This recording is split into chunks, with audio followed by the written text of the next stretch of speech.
ఒకటి ప్రిపరేషను, ఒకటి నిర్వహణ. కానీ చంద్రబాబు గారి ప్రభుత్వంలో డిఎస్సి కన్వీనర్ను పక్కన పెట్టేసినారు. పక్కన పెట్టి క్వశ్చన్ పేపర్ తయారీ ప్లస్ పరీక్షల నిర్వహణ, ఈ రెండు బాధ్యతలను కూడా ఒకరికే ఎస్సీఈఆర్టీ డైరెక్టర్కి అప్పగించారు. ఇది మొట్టమొదట బీజం పడింది. ఇక్కడ నుంచి స్కీమ్ అనేది స్కామ్గా ఎలా మారింది అనేది ఇక్కడ నుంచి స్టార్ట్ అవుతా పోతా ఉంది.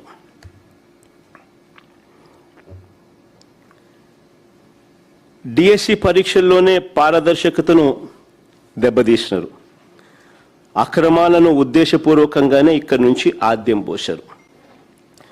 చాలా కాన్ఫిడెన్షియల్గా జరగాల్సిన ఈ క్వశ్చన్ పేపర్ తయారీని చూసుకోండి. ఇక్కడ నుంచి చాలా కాన్ఫిడెన్షియల్గా జరగాల్సిన ఈ క్వశ్చన్ పేపర్ తయారీని, దాన్ని అప్లోడ్ చేసే పనిని అవుట్సోర్స్డ్ ఉద్యోగుల చేతుల్లో పెట్టకూడదని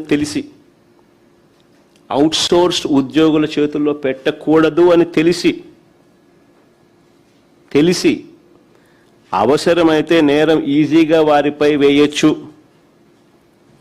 అనే దుర్బుద్ధితో కూడా అనుకోవచ్చు.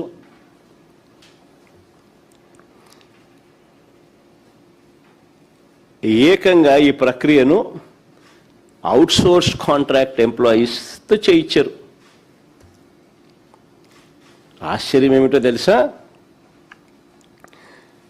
కృష్ణా జిల్లాలో ఇందులో పనిచేసే అవుట్సోర్స్డ్ ఉద్యోగి కృష్ణా జిల్లా సోషల్ స్టడీస్లో ఫస్ట్ ర్యాంక్. కృష్ణా జిల్లాలో సోషల్ స్టడీస్లో ఫస్ట్ ర్యాంక్. అంతటితో ఆగిపోలా. టీజీటీ అంటే ట్రైన్డ్ గ్రాడ్యుయేట్ టీచర్ తెలుగు పరీక్షలో జోన్ 2లో 6వ ర్యాంక్ సాధించినాడు. చూడు ఫస్ట్ ర్యాంక్ ఎంత బాగుందో. Naveen Purama, father's name Radhakrishna, first rank.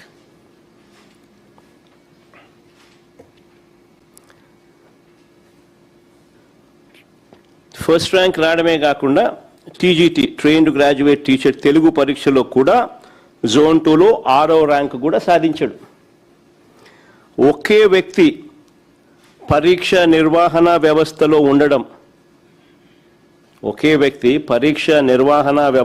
ఉండడం, అదే వ్యక్తి అవే పరీక్షల్లో టాప్ ర్యాంకులు రావడం.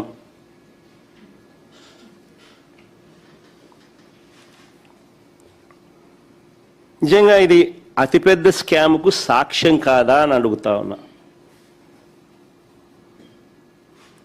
ఇక్కడ నుంచి ఇంకా ఎంతమందికి లీక్ అయిందో ఇది కనిపిస్తూ ఉంది. కనిపించినవి ఇక్కడ నుంచి ఇంకెంతమందికి లీక్ అయిందో అనేది కనిపించడం. అది ఇంకా లోతుగా పోతే తెలుస్తుంది. ఆశ్చర్యం ఏమిటో తెలుసా?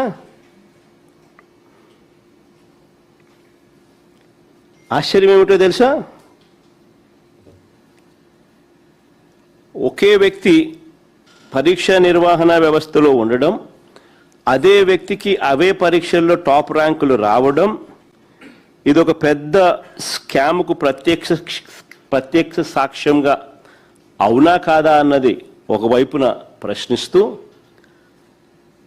సిబిఐ ఎంక్వైరీ జరగాలి అని చెప్పి మరోవైపున అడుగుతూ, ఈ క్యాండిడేట్ నిజంగా మెరిట్తో ర్యాంకు సాధించాడు అని మీరు భావించి ఉంటే, ఇంకా ఆశ్చర్యం ఏమిటో తెలుసా? ఇక్కడ చూడండి, ఇంట్రెస్టింగ్గా ఉంది కథ. ఇదే క్యాండిడేట్ ఇంత మంచి ర్యాంక్ వచ్చింది కదా, మరి క్యాండిడేట్కి ఉద్యోగం రావాలి కదా. ఇదే క్యాండిడేట్కు నిజంగా మెరిట్తో ర్యాంక్ సాధించాడని మీరు భావించి ఉంటే ఈ మనిషికి ఉద్యోగం ఎందుకు ఇవ్వలేదు? ఇది ఇంకొక మిస్టరీ. అంటే తప్పు జరిగిందని కనిపిస్తూ ఉంది కదా, అతడి ఐడి కనిపించకుండా చేశారు. అతడి ఐడిని కనిపించకుండా చేశారు. అతని డేటాను మాయం చేశారు. సెకండ్ మెరిట్ లిస్ట్ కూడా ఒకసారి చూపించుమా. మెరిట్ లిస్ట్లో మార్పులు ఆయన పేరు లేదు. మెరిట్ లిస్ట్లో మార్పులు ఇష్టానుసారంగా ఆయన పేరు లేదు.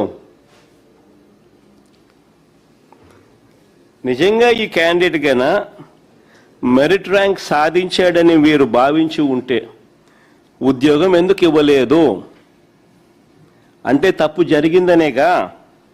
అతని ఐడి ఎందుకు కనిపించకుండా చేశారు, అతని డేటాను ఎందుకు మాయం చేశారు, మెరిట్ లిస్ట్ నుంచి తన పేరును ఎందుకు తొలగించారు, కాల్ లెటర్ ఎందుకు పంపలేదు.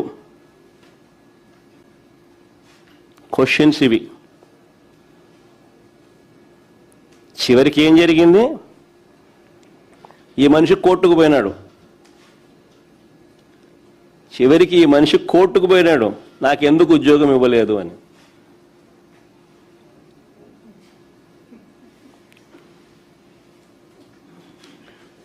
మనిషి ఇప్పుడు కోర్టు కేసు ఉంది. ఆ మనిషి కోర్టుకు పోయినాడు, నాకు ఎందుకు ఉద్యోగం ఇవ్వలేదని.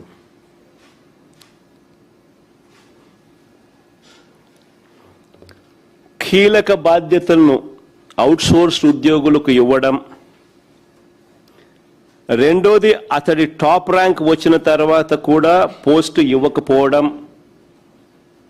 మూడోది అతడి వివరాలను మాయం చేయడం. తప్పులు జరగకపోతే ఇవన్నీ ఎందుకు జరిగాయి అని అడుగుతా ఉన్నా. అంటే దీని అర్థం పేపర్ లీక్ అయినట్టేగా, ఒప్పుకున్నట్టేగా మీరు కూడా. మరి ఈ లీక్ ఇంతటితో ఆగిపోయిందా? ఈ లీక్ ఇంకా ఎంత డెప్త్ లేకపోయింది? ఎంతమందికి ఈ లీక్డ్ పేపర్ చేరింది? ఆ లీక్డ్ పేపర్ పొందిన వాళ్ళు ఎంతమంది పరీక్షలు రాశారు? ఇవన్నీ కూడా రావాల్సిన సమాధానాలు. ఆ మనిషి కోర్టుకు పోయిన డాక్యుమెంట్స్ ఇవన్నీ కోర్టులో ఆ మనిషి నవీను సబ్మిట్ చేసిన వివరాలు ఇవి. ఈ వివరాలు చూస్తే ఈ వివరాల్లో ఆయన సబ్మిట్ చేస్తూ ఆయన అడిగాడు, కోర్టులో ఆయన అడిగాడు, నా ఐడి కనిపించకుండా చేశారు, నా డేటాను మాయం చేశారు, మెరిట్ లిస్ట్ నుంచి నా పేరు తొలగించినారు. ఇవన్నీ ఆయన కోర్టులలో 1, 2, 3 అని చూపించుకుంటా బామ్మ.